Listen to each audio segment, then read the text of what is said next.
I retired at 62 and moved alone to the mountain house my wife and I had built 30 years ago. No traffic. No noise. Just wind through pine trees and the kind of silence that doesn't ask anything from you. For a while, it was enough. Then my son called. "Dad," Ethan said, voice casual like he was asking for a favor. "Lena's parents need a place for a few months. They're going to stay with you." I didn't answer right away. Not because I didn't understand. Because I did. "Ethan," I said finally, "that's not your decision." Pause. Then a different tone. "If you don't like it," he said flat now, "you can go back to the city." I looked around the house. My house. Built with overtime pay, years of saving, and a woman who had believed peace was something you earned. "I'll think about it," I said. But I had already decided. I didn't argue. I didn't fight. I didn't remind him whose name was on the deed or who had paid for every beam and stone in that place. I just packed a small bag, left the keys where he'd expect to find them, and drove down the mountain without telling him why. 3 days later, his in-laws arrived, unlocked the door, walked inside like they owned it, and within 10 minutes, they realized something was very wrong. My name is Victor Hale. I'm 62 and I've learned that people rarely take what you give them. They take what you don't defend. After my wife, Eleanor, passed 8 years ago, that mountain house became the last place in the world that still felt like truth. We built it ourselves, weekends, winters, arguments over window placements and wood finishes that now feel like memories carved into the walls. Every room carried her. Ethan used to understand that. Before marriage. Before Lena. Before the slow shift where my son stopped speaking to me like a father and started speaking to me like a resource. It didn't happen all at once. First it was small things. Asking me to temporarily co-sign a loan. Then borrowing money he never mentioned again. Then decisions made without me, followed by explanations instead of conversations. Lena's parents were the final step. Not because they needed help. Because they expected access. I knew the moment Ethan said, "They're moving in," that he wasn't asking. He was informing. And the moment he told me to go back to the city if I didn't like it, I understood something else. This wasn't about family. It was about control. So I didn't stay to argue. I didn't stay to defend something that should have been obvious. I left. But not before I changed the one thing in that house no one else knew existed.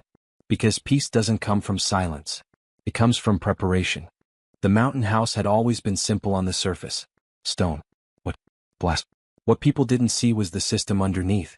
I had installed it myself years ago, after Eleanor insisted we should never depend on anyone but each other for security.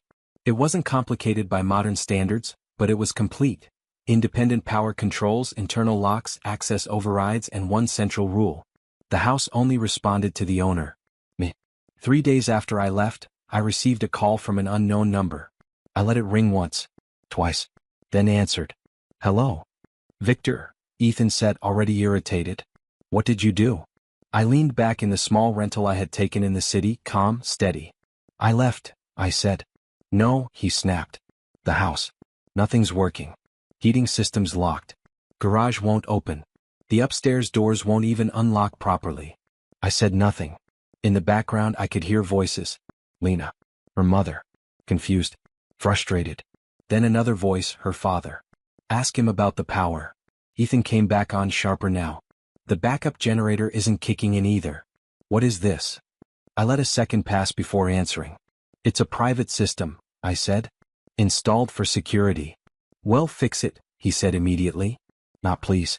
Not why. Just fix it." That was when I knew I had done the right thing. Because even now, he still thought the house belonged to him. "Fix it," Ethan repeated, sharper this time. Like I was a technician he could summon. Not the man who built the place he was standing in. I let the silence stretch just long enough to force him to hear himself. "No," I said. That word landed heavier than anything else I could have said. "What do you mean no?" he snapped. "They just got there. You can't leave them like this." I closed my eyes for a moment, picturing the house. The cold stone floors. The wide windows facing the valley. The kitchen Eleanor had designed down to the last cabinet. "They shouldn't be there," I said. Pause.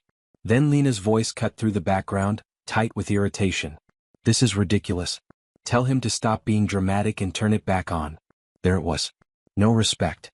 No understanding. Just expectation. Ethan came back, voice lower now, controlled.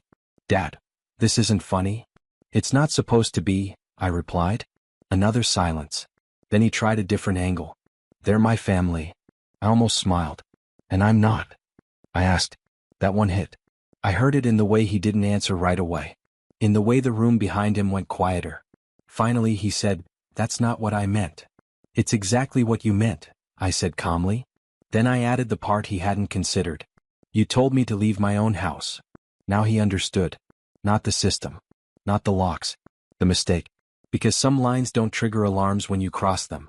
They trigger consequences. And he had just stepped into one. "What do you want?" Ethan asked. Different tone now. Less command. More calculation. That shift told me everything I needed to know. I stood by the window of my rental, looking out at a city that had once felt loud but now felt distant in a different way. "I want nothing," I said. That confused him. "You shut down the house and you want nothing?" he replied. "I didn't shut it down," I said calmly. "I restricted it. There's a difference." In the background I could hear Lena arguing with her mother. Cabinets opening. Doors being tested. Frustration rising in layers. People always notice systems, only when they stop working. "Dad," Ethan said, voice tightening, "they can't stay like this. It's freezing up here at night." I let that sit for a second. Not to be cruel. To be clear. "You moved them in without asking," I said. "You told me to leave if I didn't like it. So I did." "That's not the same thing," he shot back.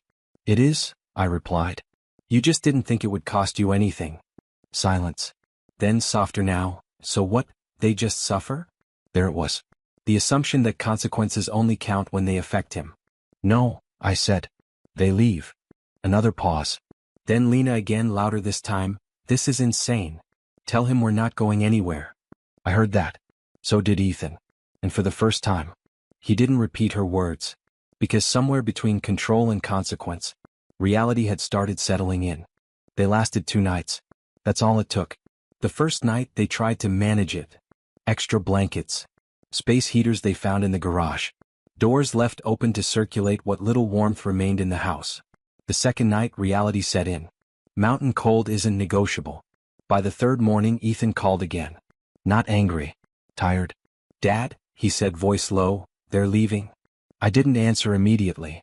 Because this wasn't the part that mattered. "Good," I said. A long pause followed. Then quieter, "Lena's not happy." I almost smiled. "That's not new," I replied. He exhaled like he wanted to argue, but didn't have the energy anymore. "They said you did this on purpose," he added.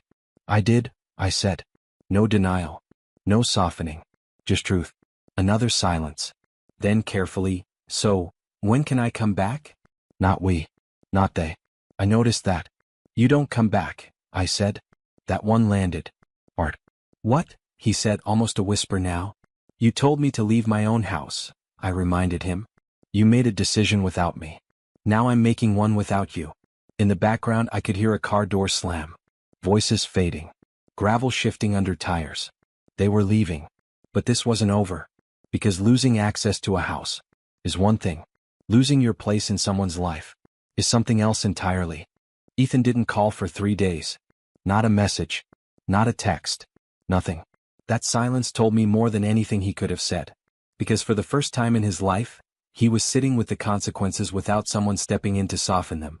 On the 4th day my phone rang. I looked at the screen. "Ethan." I answered. "Dad," he started, then stopped. No confidence. No attitude. Just hesitation. That was new. "I shouldn't have said that," he finally said. "About you leaving." I let him finish. Didn't interrupt. Didn't help him. Because apologies only matter when they're carried all the way through. "I thought," he continued, struggling now, "I thought it wasn't a big deal. I thought you'd just adjust." Adjust. That word carried years behind it. All the small moments. All the silent compromises. All the times I stepped back so he could feel forward. "I know," I said. And I meant it.